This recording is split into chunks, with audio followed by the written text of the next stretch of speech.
रत्नागिरीतील युवा martial arts taekwondo training centre आयोजित जिल्हास्तरीय खुल्या तायक्वांडो स्पर्धेत उद्घाटन माजी नगरसेवक सुदेश मयेकर आणि माजी नगरसेवक सुरेंद्र तथा भाऊ देसाई यांच्या उपस्थितीत संपन्न.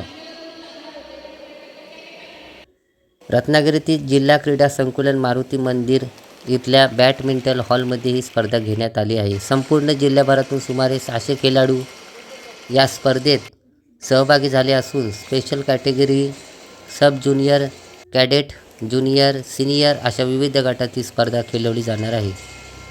28, 29, 30 अशा 3 दिवस चाललेल्या या स्पर्धेला उद्योगमंत्री उदय सामंत तसेच नवनिर्वाचित आमदार किरण सामंत यांनी शुभेच्छा दिल्या.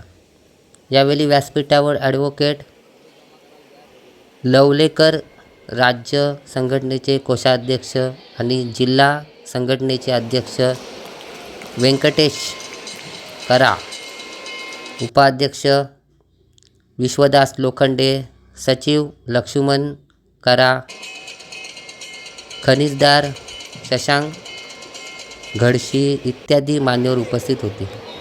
उपस्थित मान्यवरांच्या हस्ते दीपप्रज्वलन करण्यात आले. तसेच छत्रपती शिवाजी महाराजांच्या प्रतिमेला पुष्पहार अर्पण करण्यात आला.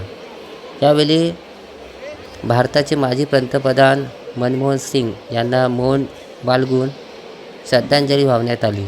या प्रसंगी प्रातिनिधिक स्वरूपात मान्यवरांच्या हस्ते ब्लॅक बेल्ट परीक्षा उत्तीर्ण खेळाडूंना प्रमाणपत्र वितरित करण्यात आले. प्रमुख उपस्थिती असलेल्या सुदेश मयेकर यांच्या हस्ते श्रीफळ वाढवून क्रीडांगणाचे उद्घाटन करण्यात आले. उपस्थित मान्यवरांची सर्व स्पर्धकांना शुभेच्छा देण्यात आल्या. पत्रकार सुदेश तांबे, विद्यावंत न्यूज, दापोली.